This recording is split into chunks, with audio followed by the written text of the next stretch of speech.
근데 엄마는 왜 끊지 말라고 하시는 거야? 그래도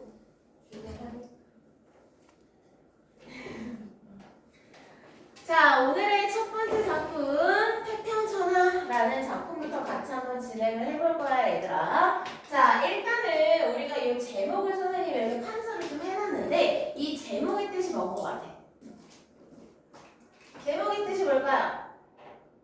살기가 좋은 세상이다 라는 뜻이에요. 그쵸? 자, 살기가 좋은 세상이다, 너무나 행복한 세상이다 라는 의미를 제목으로 선택을 하고 있어요. 그러면 이 작품은 뭔가 살기 좋은 세상에 대해서 그리고 있는 그런 작품이겠구나 라고 이제 생각을 할 수 있는데 사실상 그런 작품은 아니에요. 자, 옆에 날개 쪽에 보시면 핵심 정리라고 하나가 나와 있는데 거기 나와 있는 친구를 좀 보고 들어갈게요. 자, 일단은 갈래는 풍자소설이고 가족사 소설이다 라고 되어 있어. 가족사 소설이 뭐예요? 가족사 소설이라고 하는 건 가족과 관련된 것들을 그리는 작품이구나 라고 생각을 할 수가 있을 거예요. 그래서 이따가 이제 해설을 해드리겠지만 이 작품은 어떤 특정 인물을 중심으로 이제 손자들이 나온다거나 아들이 나온다거나 이런 식의 이제 그 뭐라 그래야 되지? 부자관계 같은 것들이 나오는 그런 소설이라서 가족사 소설이라고 하고요. 자, 성격에다가는 대빵만한 별을 쳐볼 거예요. 성격에다가는 대빵만한 별. 이 작품의 성격은 무조건 알고 있어야 되는 그런 이제 성격인데요. 자, 일단 첫 번째는 비판적 성격, 그 다음에 묶어주세요. 반어적 성격. 비판과 반어를 좀 묶어줄게요. 자, 그럼 얘들아 봐봐. 비판이라고 하는 거 어떤 특정 무언가에 대해서 긍정으로 보는 거야, 부정으로 보는 거야? 부정으로 보는 거지, 그치? 자, 그러니까 이 비판이라고 하는 건 뭔가가 마음에 안 들어, 너무 욕같아. 근데 그거를 직설적으로 표현을 할 수 있어, 없어? 없어요. 자, 그래서 내가 뭔가가 마음에 안 들어, 무언가가 마음에 들지 않아. 마음에 들지 않는데 그거를 직설적으로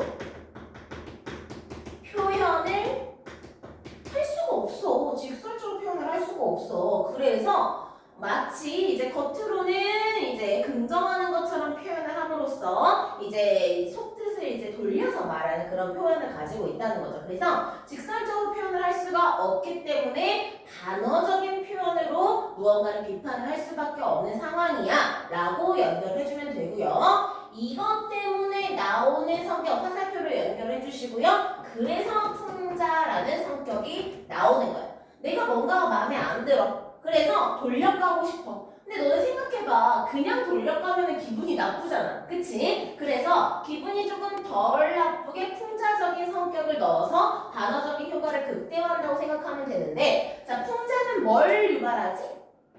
맞아요. 웃음을 유발해요. 자, 근데 이 웃음이라고 하는 게 긍정적 웃음이야, 부정적 웃음이야? 그렇지, 천재예요. 부정적 웃음을 유발을 한단 말이야. 예를 들면 이제 뭐 이렇게 선하고 착한 사람이 아이쿠 하면은 왜 저래, 괜찮아? 약간 이런 식의 웃음이 나오지만 아주 악독한 인물이야. 여기 하연이는 사실 어젯밤에 사람을 10명을 죽인 살인자야. 자, 근데 이러한 살인마가 고난을 당하고 고통을 당해요. 그러면 저거 나 업보야. 약간 이런 느낌이 들잖아. 그치? 그래서 풍자는 웃음을 유발하지만 악인에 대한 부정적 웃음을 유발한다는 특징을 반드시 기억을 하셔야 되고요. 자, 시점은 전지적 작가 시점인데 전지적 작가 시점이라는 건 몇 인칭? 맞았어. 3인칭이에요. 자, 그러니까 전지적 작가 시점이라고 하는 건 3인칭 시점의 소설이라는 거고 3인칭 시점의 소설이라고 하는 건 나가 등장을 해요, 안 해요? 안 해요. 그쵸? 나가 등장을 하지 않습니다. 나가 등장을 하지 않고요. 서술자가 모든 인물의 내면이나 사건의 내막 같은 것들을 다 알고 있기 때문에 신적인 위치에서 모든 인물을 서술할 수 있다라고 생각을 해주시면 돼요. 그래서 3인칭 시점은 전지적 작가 시점이다. 3인칭 시점의 전지적 작가 시점이다 라고 생각을 해주시면 되고요. 또 하나 별표 칠 거예요. 대빵만한 별을 100개 쳐줄 거예요. 배경에다가 별표 치세요. 자, 자, 배경은 1930년대 너무너무 중요한 시대죠. 일제강점기예요.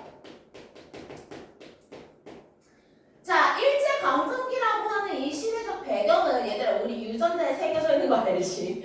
이 일제강점기 때의 반일 감정은 우리가 굳이 배우지 않아도 유전자에 새겨져 있거든? 무슨 말인지 알지? 자, 일제강점기는 일본이라고 하는 나라가 우리나라를 한마디로 먹었던 시기야. 그치? 그래서 그 당시에는 우리나라 사람은 없고 일본인만이 있었던 시대라고 생각을 하면 돼요. 왜냐면 나라가 사라진 거거든.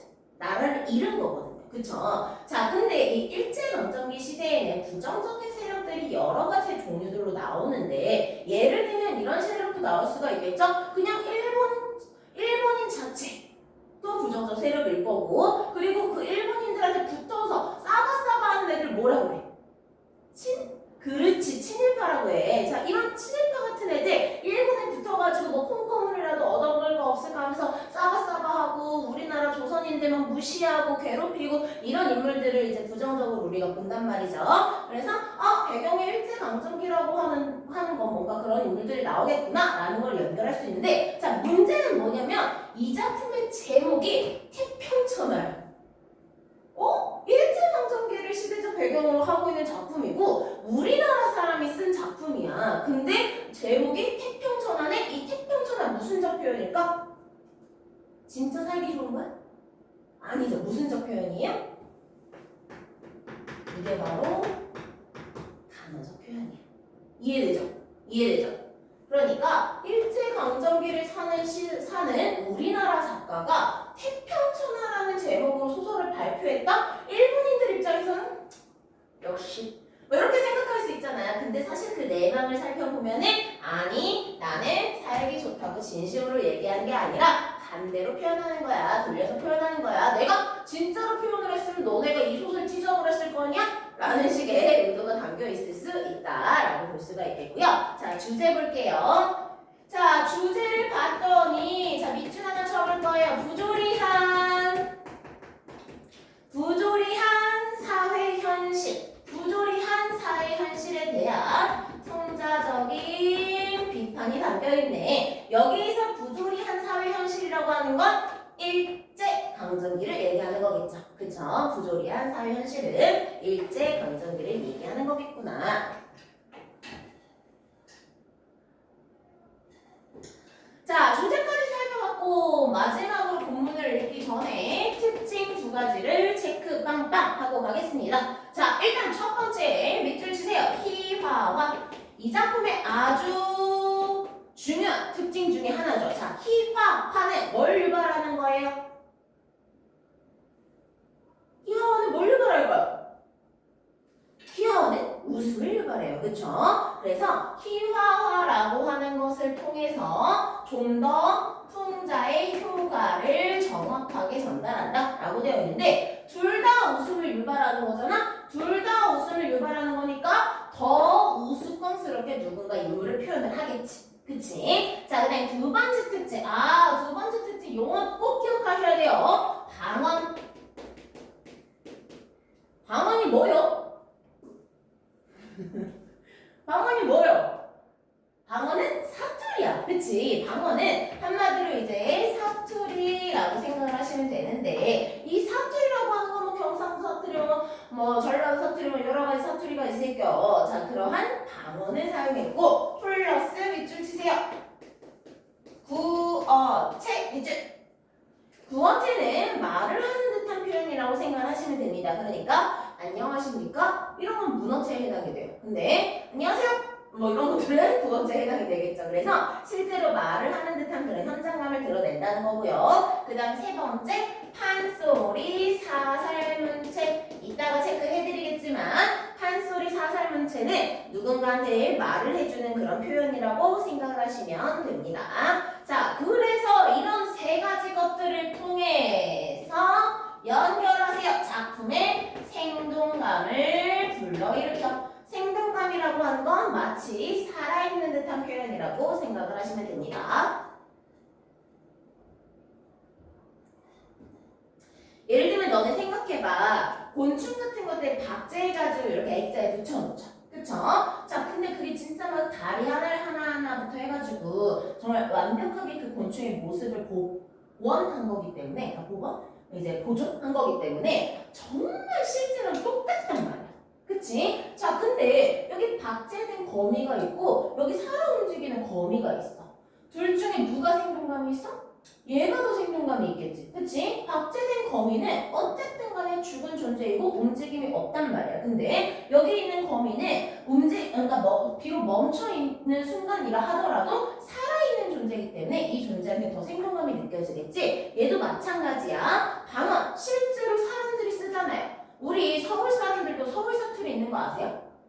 그냥 서울말이라고 해가지고 아나운서들이 하는 그런 말 말고 서울 사람들이 옛날에 했었던 말도 있어. 너네도 이제 뭐 짤에서 봤을 텐데 그냥 릴스 같은 거에서 뭐 이렇게 입으면 기분이 좋거든요. 막 이런 말도 있잖아. 그게 이제 서울 사투리거든. 그게 다 방언이야. 그런데 그런 것들이 다 구어체에 해당이 되고 그런 것들을 이제 옛날 말로 하면은 한소리 사설 문제다라고 생각하시면 됩니다.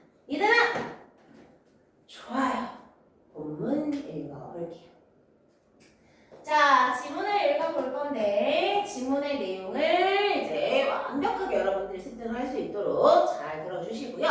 지문 위에 보면은 아주 못돼 처먹게 생긴 인물들이 조금 있는데 그 중에 한 명은 긍정적 인물이에요. 자, 일단 윤직원 영감. 윤직원 영감은 서울의 대지주예요. 얘들아, 대지주 밑줄 쳐봐. 대지주. 지주가 뭐죠? 지자가 땅지자거든? 그러면 땅주인이야. 그러면 대지주라고 하는 건 어마어마하게 땅이 많은 사람이라는 뜻이 되는 거죠. 얘들아, 일제강점기 때 그냥 조선의 평범한 조선인이 대지주 되는 게 쉽겠니? 어려워. 그치? 자, 대지주고요. 독선적이에요. 그리고 인색하고 처세에 능해요. 진일파로 사회. 모든 것들을 갖추고 있죠. 뇌물도 있고요. 대지주니까. 그리고 독선적이라고 하는 건 밀어붙이는 성격에다가 인색해. 왜? 아껴가지고 뇌물 줘야 되니까. 자, 그 다음에 처세에 능하다는 건 싸워서 해야 되니까 당연히 처세에 능하겠죠.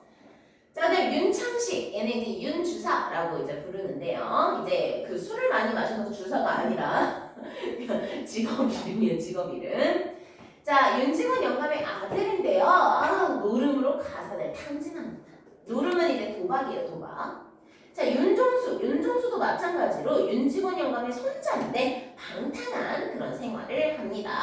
자, 얘네 세 명은 다 부정적 인물에 해당이 되고요. 윤종학, 밑줄 주세요. 윤종학. 얘는요, 일본 유학 중인데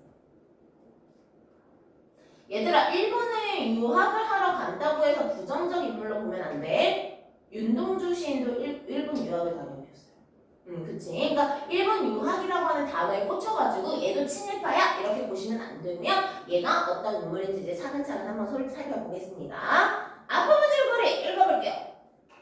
서울의 대지주인 윤직원 영감은 인력거 삭도 깎으려 하고, 인력거라고 하는 건 옛날에 이동수단이에요. 인력거 삭도 깎으려 하고 기생 데리고 다니면서 막 아무것도 안 주려고 하는 구두쇠입니다. 기생이라고 하는 건 얘들아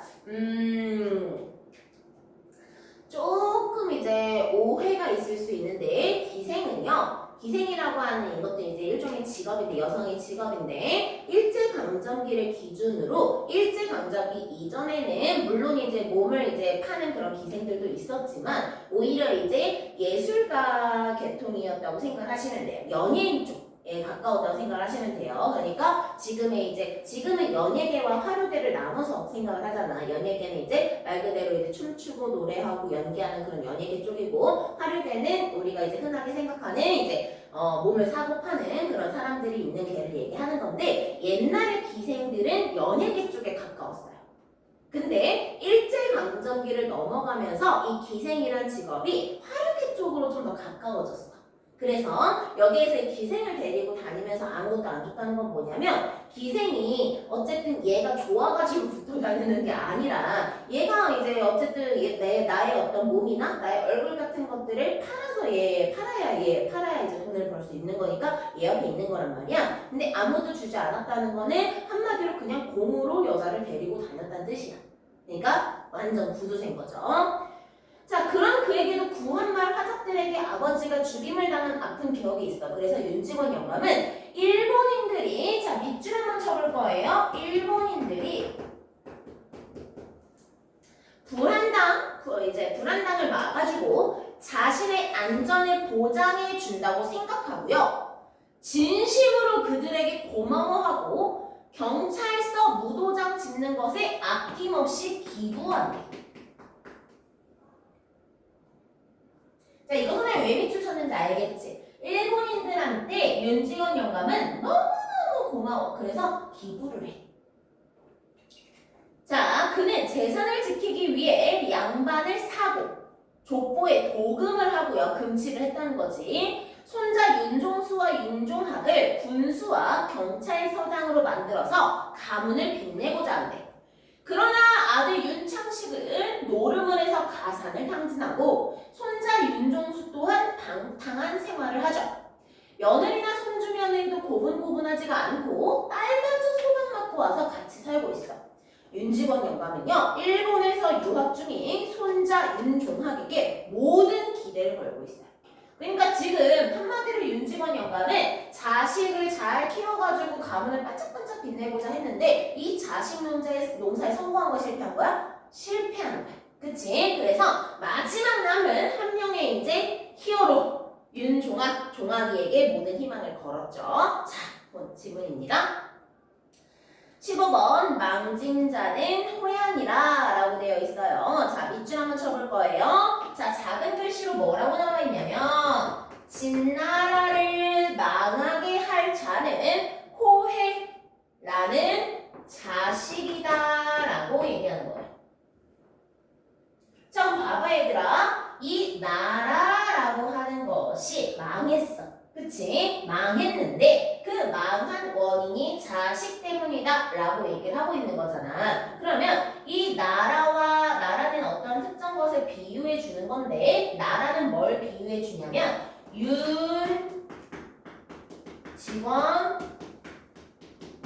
영감의 가문을 빗댄 거야.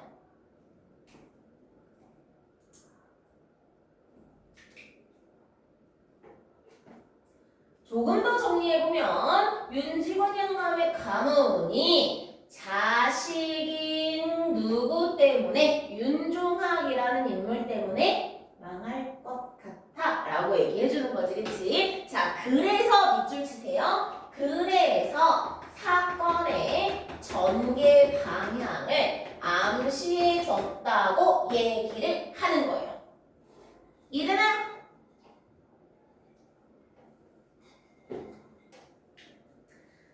자, 일찍이 윤직원 영감은 그의 소식적 윤두꺼비 시절에 라고 되어 있어요. 얘들아 그림을 딱 봐도 두꺼비랑 닮았잖아. 그치? 자, 그래서 두꺼비라고 하는 비읍미은 뭐예요? 별명이죠. 그쵸? 자, 이렇게 윤직원 영감을 별명으로 부른다는 건 우스꽝스럽게 더 표현을 한다는 거잖아요. 그래서 풍자의 거기 쓰여 있어요. 밑줄 치세요. 효과를 높이었다 라고 볼 수가 있어요. 여러분들 별명 있나요? 제 별명은 벨루가 돌고래예요. 벨루가 돌고래. 나중에 검색해주세요. 닮았어.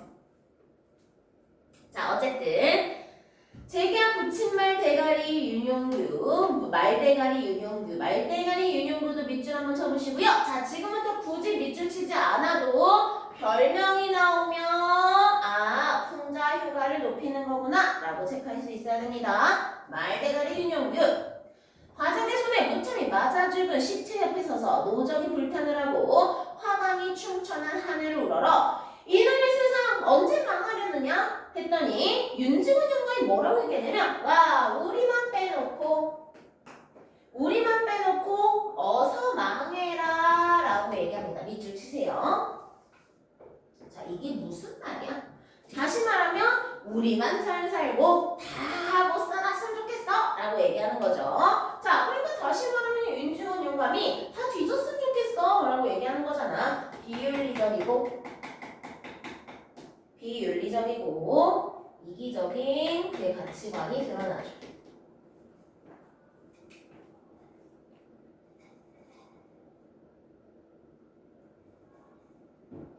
하고 부르짖은 적이 있겠다요 라고 되어 있어요. 다요체다.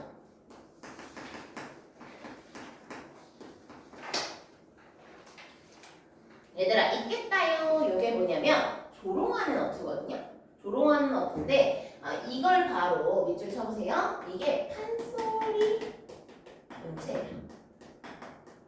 한마디로 판소리에서 사용했었던 그런 문체를 가지고 왔다는 뜻이야. 자, 근데 이 판소리 문체가 거기도 쓰여 있지만 조롱하는 어투라 그랬잖아요. 그치? 참 잘했겠다. 뭐 이런 식의 멘트거든요. 그치? 자, 그래서 서술자, 지금 이 작품의 서술자인 3인칭 시점의 작가 시점, 이 조롱하는 어투를 통해서 서술자의 긍정적 시각이야, 부정적 시각이야?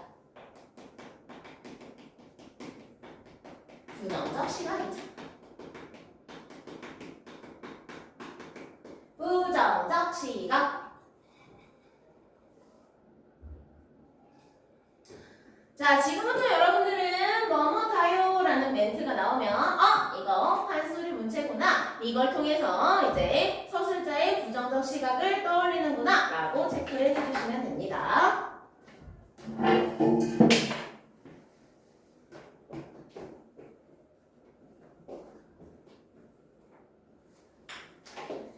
자, 여기까지 정리됐나요?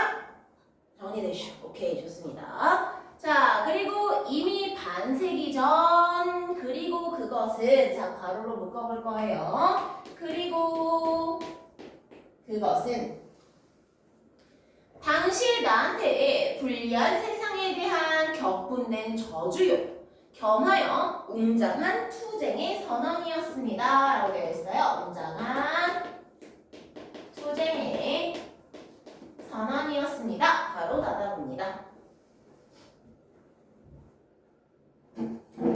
자, 이거 지금 누구의 목소리냐면 서술자의 목소리잖아. 서술자가 지금 편집자적으로 논평을 전하고 있죠. 보세요. 편집자적 논평.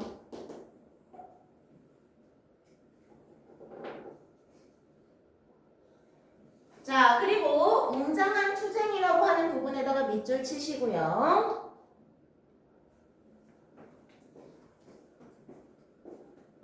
웅장한 투쟁에다가 밑줄 쳐보시고, 얘들아 지금 얘들 너네 생각해봐. 윤지곤 영감이 정말 그렇게 웅장한 투쟁을 했어? 얘가 무슨 웅장한 투쟁을 합니까? 여러분들 웅장한 이런 투쟁 같은 건 누구한테 붙일 수 있는 거냐면 안중근 의사 같은 분한테 붙일 수 있는 거야. 무슨 말인지 알지? 그치? 윤지곤 영감 같은 이런 이기적이고 비윤리적인 인간한테 이런 단어를 쓰는 건 단어값이 아깝죠. 그쵸? 자, 그래서 여기에서 우리가 알 수 있는 건 반어적인 표현이다. 냉소적인 표현이다. 여기 쓰여있죠? 풍자적인 표현이다. 밑줄 그어봅니다.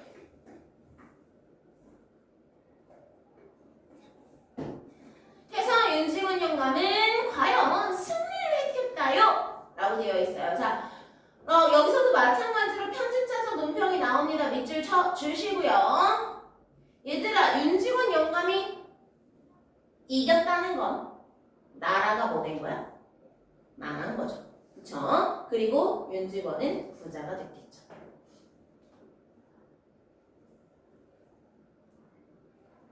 제가 요번에 휴일에 이제 뮤지컬 영웅을 보고 왔거든요. 뮤지컬 영웅을 보고 왔는데 그게 이제 여러분들 일제강점기 때 안중근 의사 알죠? 안중근 의사.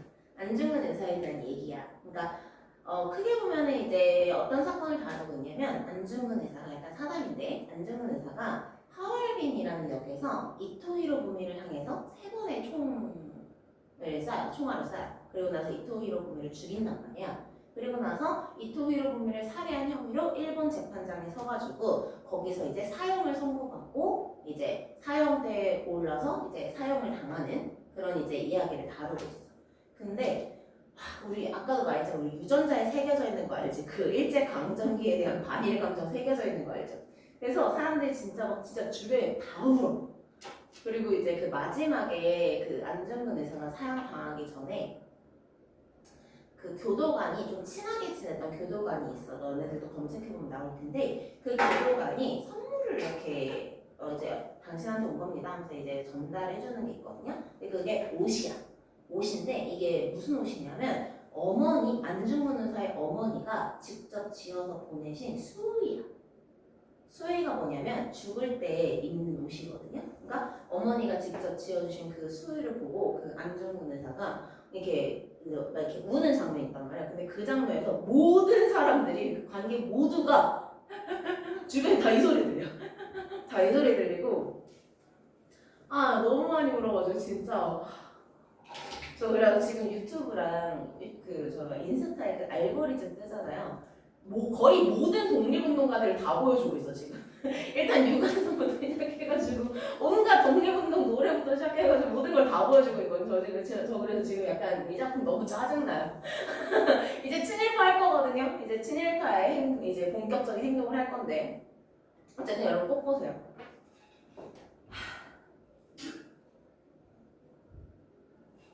자 그런데 식구들은 시아버지 윤직원 영감이 보기가 싫은 건남방 고씨만 빼놓고 여기서 고씨는 며느리예요.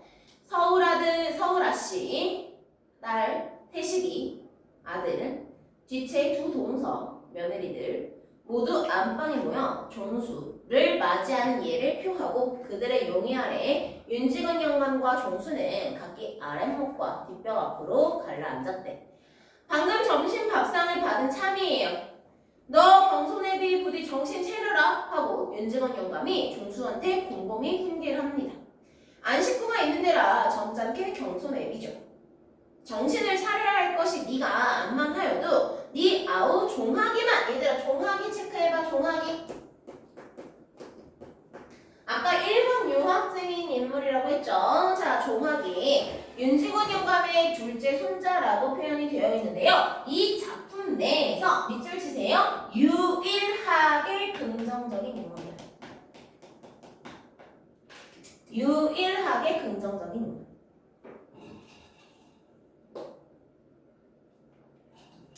종학이는 그놈이 재주도 있고 착실해. 너처럼 허랑하지도 않고 그럴 뿐더러 내후년이면 대학교도 졸업하지. 내후년이지? 그랬더니 네. 아 그렇지. 그래 내후년이면 대학교 졸업하고 나와가지고 3년이나 다지 4년만 치도록 나머진 그놈은 지가 목적한 요새 그 목적이라는 소리를 잘 쓰더구나. 응? 목적한 경부가 여기서 경부라고 하는 건 거기 날개 쪽에 표현이 되어 있지만 대한제국 때 이제 경찰 고등 경찰이라고 생각하시면 돼요. 그래서 경부가 돼야지 경찰서장이 돼야지 라고 얘기를 합니다. 그러니까 너도 정신을 바짝 차려서 어서 군수가 되어야지 라고 합니다. 이 동생놈은 버젓한 경찰서장인데 형놈은 겨우 군소기를 댕기고 남 부끄러워서 어쩔 거야 너. 글씨 자 괄호로 묶어볼 거예요. 글씨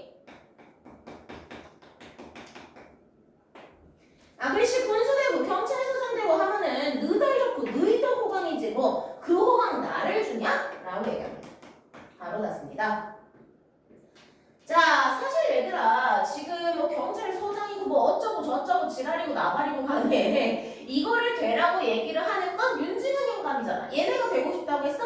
그거 아니잖아요. 그치? 자 그렇기 때문에 이 부분에서 자신의 희망을 윤직원 영감 자신의 희망을 밑줄 치세요. 자신의 희망을 마치 너네들을 위한 손자들의 희망인 것처럼 표현을 하고 있어. 자, 그래서 이제 윽박 지르고 있는 그런 모습을 확인을 할 수가 있고요. 야, 내가 이렇게 아등아등 잔소리를 하는 것도 다 너희들 위해서야. 나는 족통만 치도 상관없어. 라고 얘기합니다. 자, 밑에 별표 한번 칠 거예요. 서술상의 특징.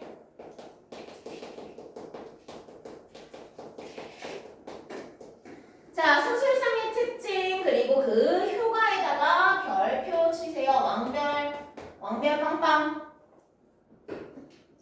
자, 서술상의 특징을 좀 보자면 서술자의 밑줄 치세요.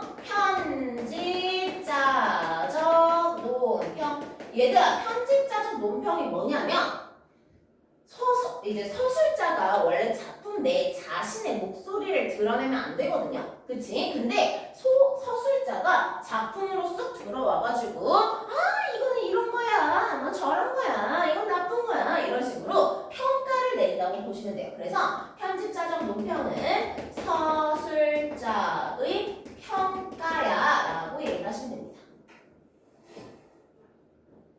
그러면 이런 식으로 편집자적 논평이 들어갔을 때 얻을 수 있는 효과가 뭐냐면 작가가 얘들아 서술자라는 건 뭐야? 서술자라고 하는 건 작가가 내세운 인물이야.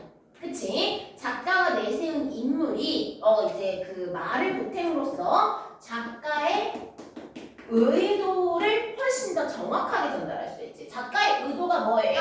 여기 나와 있는 이 이제 윤직원 영감 나쁜 새끼야 라고 얘기를 하는 거고 종학이는 나쁜 새끼 아니야 라고 얘기를 하는 거잖아. 그치? 그래서 그런 의도를 드러낼 수가 있고요. 두 번째 뭐뭐겠다요, 비읍니다 등과 같은 어투를 사용해요. 자, 그런 것들은 밑줄 치세요. 이런 어투를 경어체라고 해요. 경어체. 경어체는 한마디로 존댓말이야.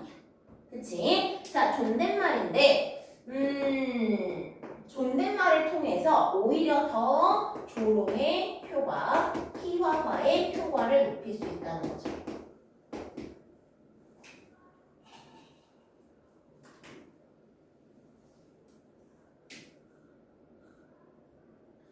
세 번째 방언, 비속어, 그리고 반어적 표현이 나왔고요. 효과, 대상을 희화화한다. 밑줄 치세요. 격하한다. 격하한다는 게 무슨 뜻이에요? 내려버린다 이런 뜻이에요. 그 다음에 웃음을 유발한다. 자, 복습하는 시간 갖도록 하겠습니다. 첫 번째부터 두 번째 페이지까지 잠시 복습.